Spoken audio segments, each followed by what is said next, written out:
Good morning everyone. In this video, we are going to cover the current affairs. For mobile optimized ebooks, please install GKToday Academy app. You can attempt the quiz in this app and you can read detailed explanation. For regular updates, please join our Telegram channel. The link is given in the description box. We have started a new channel, Civils Academy. You can subscribe to it if you find it relevant. For hard copy books, you can visit our website gktbooks.com. Now, let's start. Which state has amended its provisions in Legislative Assembly to maintain the decorum of House? So this state is Haryana. Recently, Haryana has amended several provisions related to conduct of business in the Legislative Assembly of state. One such provision is that it is mandatory to have the presence of at least 2 ministers in the House, plus, as per the new provisions, it prevented the members from tearing of the documents in the House in protest. So the objective is to maintain the decorum of House. Haryana was also in news as recently Haryana Legislative Assembly passed a bill to recover damages from the protesters in case if they damage public property. So during riots or during any protest, if protesters damage public property, as per this new bill, such damage will be recovered from these protesters. Apart from that, Haryana was also in news as recently it approved a bill to reserve 75% of the jobs in private sector for the local people.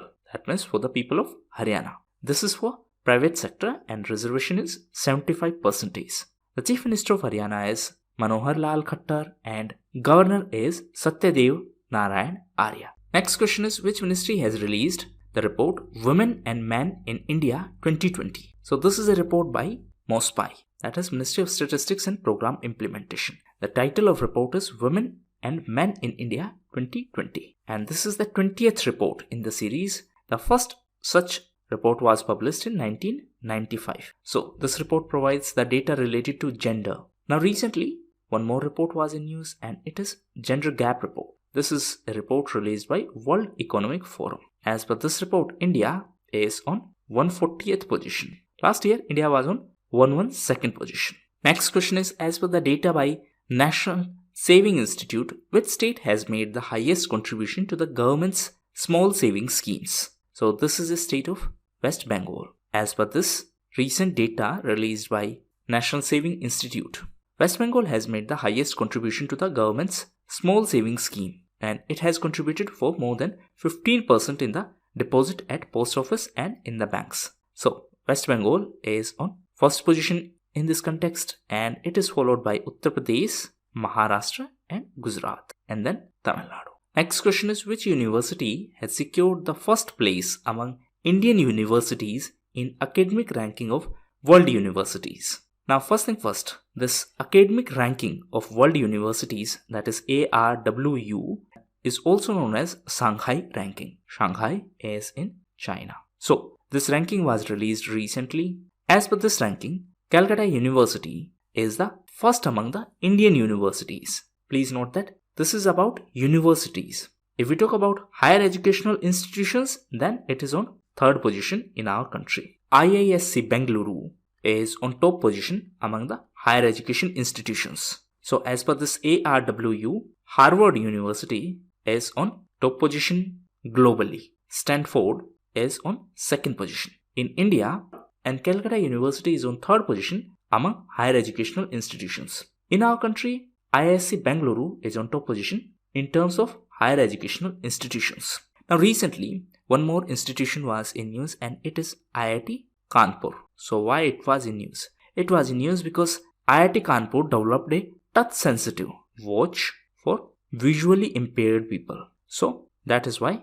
this IIT Kanpur was in news. Now coming back to Shanghai. So there is an institution named after Shanghai. It is Shanghai Cooperation Organization. That is SCO. So SCO is Shanghai Cooperation Organization. Total 8 countries are the members of SCO, out of which Russia, China, India and Pakistan are members. And 4 Central Asian countries are the members of SCO, except Turkmenistan. So out of total 5 Central Asian countries, Turkmenistan is not member of SCO. The headquarters of SCO is in Beijing. Please note that even though the name is Shanghai Cooperation Organization, headquarters is in Beijing. Beijing is in China. SCO was also in news because of rats. Answer in comment box what is RATS in the context of SEO. Now recently China was also in news because of Longi Green. So what is this Longi Green? It is world's largest solar company and it is a Chinese company. So why it was in news recently? It was in news because now it has decided to enter into the hydrogen market. Apart from that, China was also in news as recently plant insect gene transfer was reported for first time, and this has been done by the scientists of China. That means the transfer of gene between the plant and insect. Usually the transfer of gene happen among the same family, that means from plant to plant or from insect to insect, but this is first time that a gene has been transferred from the plant to insect. So that is why it is significant. Next question is, which organization has launched the Sankalp Se Siddhi Village and Digital Connect Drive? So this has been done by TriFed. What is TriFed? It is Tribal Cooperative Marketing Federation of India. TriFed is under MOTA. What is MOTA? It is Ministry of Tribal Affairs. Recently, TriFed launched the Sankalp Se Siddhi Village and Digital Connect Drive. So the drive commenced on 1st of April. The main intention of this initiative is to activate the One Dhan Kendra of villages. Now what is this One Dhan Kendra? So there is a scheme by Government of India, One Dhan scheme, and the scheme was launched in 2018 and it is a scheme by MOTA in association with TriFed. So it aims to improve the income of tribals through value addition of tribal products. So the objective is to increase the living standard of tribals. How? That will be done by increasing their income. How income will increase? By the value addition of tribal products. So as a part of this scheme, One Dhan Kendras are set up. These are set up for skill upgradation and for the capacity building. Next question is, which organization has developed an advanced shaft to safeguard naval ship against missile attack? So this has been done by DRDO. What is DRDO? It is Defense Research and Development Organization. So recently it has developed an advanced shaft technology. So this term can be asked directly, that advanced shaft technology was in news. It is related to. So this technology is used in the naval ships. So why it is used? It is used to self-defend against enemy radar and radio frequency missile seeker. In simplest term, this advanced shaft technology is used in the naval ships for their own protection or for their self-defense. Recently, DRDO has developed an advanced shaft technology. So this will help us to protect our naval ship against any missile attack. Now recently, one more technology was in news and it is air independent propulsion. Answer in comment box, what is the objective of air independent propulsion system? Okay, DRDO is Defense Research and Development Organization. It is under MOD, that is Ministry of Defense. Next question is, what is India's target for ethanol blending in petrol for 2022? So the target for ethanol blending in petrol is 10% by 2022. So why this issue was in news recently? Because India has achieved more than 7.2% of ethanol blending in the fuel for the first 4 months of ethanol supply, and this is the highest ever we have achieved so far. So that is why this was in news. Target is to reach 10% of ethanol blending in petrol by 2022. Some states like Goa, Karnataka and Maharashtra have achieved up to 9 to 9.5% of ethanol blending. Now recently Bihar was in news as it approved ethanol production promotion policy, and therefore it became the first state in our country to have an ethanol promotion policy. Recently Bihar was also in news because of one controversial law, and it is Bihar Special Armed Police Bill. So this bill allows the special armed police officers to carry out the search and to arrest without warrant. So that is why there was a lot of controversy about it. It provides the power to the special armed police force to carry out search and arrest without warrant. Now recently, one more police bill was in news, and it is Police, Crime, Sentencing and Courts Bill. So this bill was in news because of UK Parliament, and people are protesting against it. So the protest against this bill has been named as Kill the Bill protest. So in exam they may ask you that recently which country was in news for Kill the Bill protest. So people of UK are protesting against this police crime sentencing courts bill. So as per the protesters, this new bill will provide more brutal powers to the police. Next question is, on which day the National Maritime Day is celebrated? So it is celebrated on 5th of April. This time we celebrated 58th edition of this National Maritime Day. The first such event was celebrated in 1964. So why 5th of April is so significant? Because it was on 5th of April in 1919. Indian shipping first started with the ship SS Loyalty, and the ship sailed from Mumbai to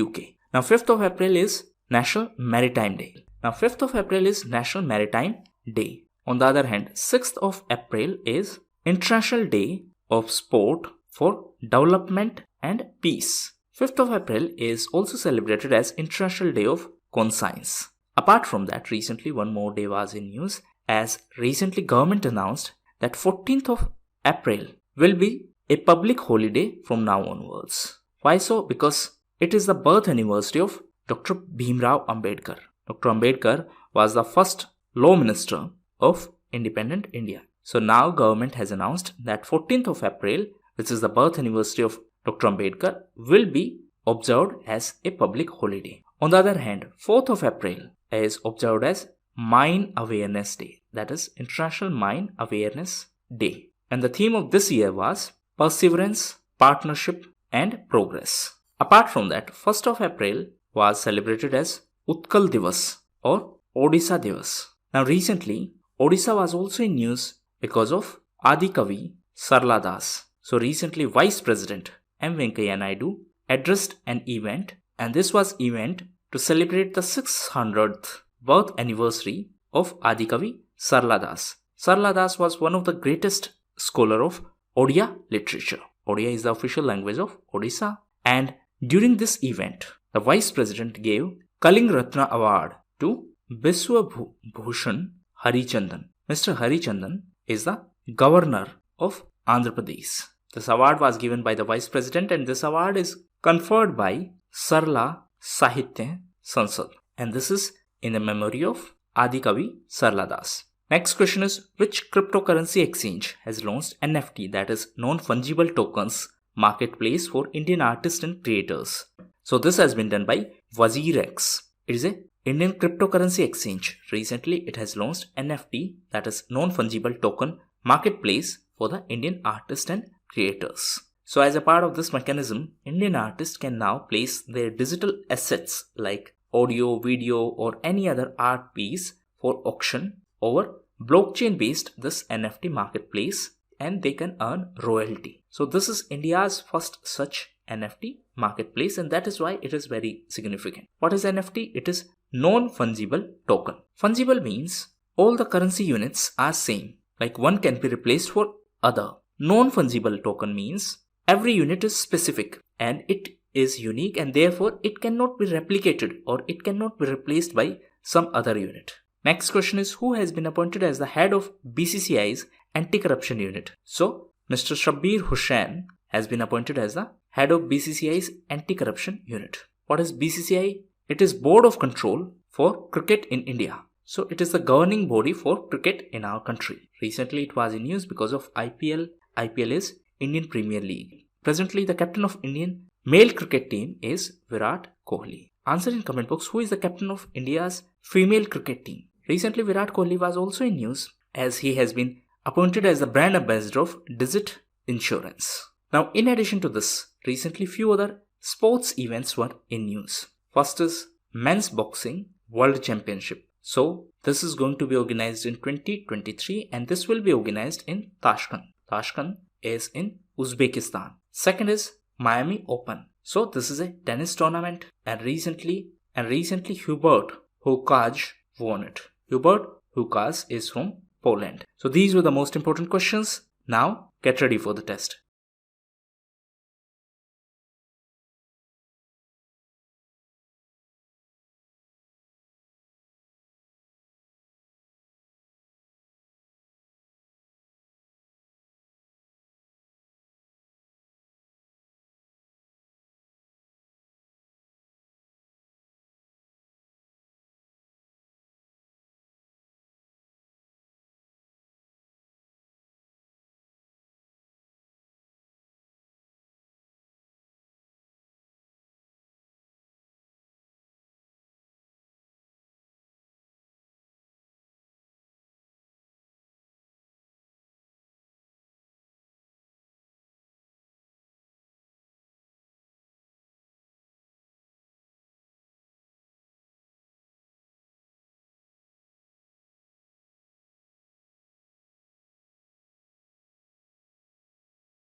Thank you, and that's all for the day.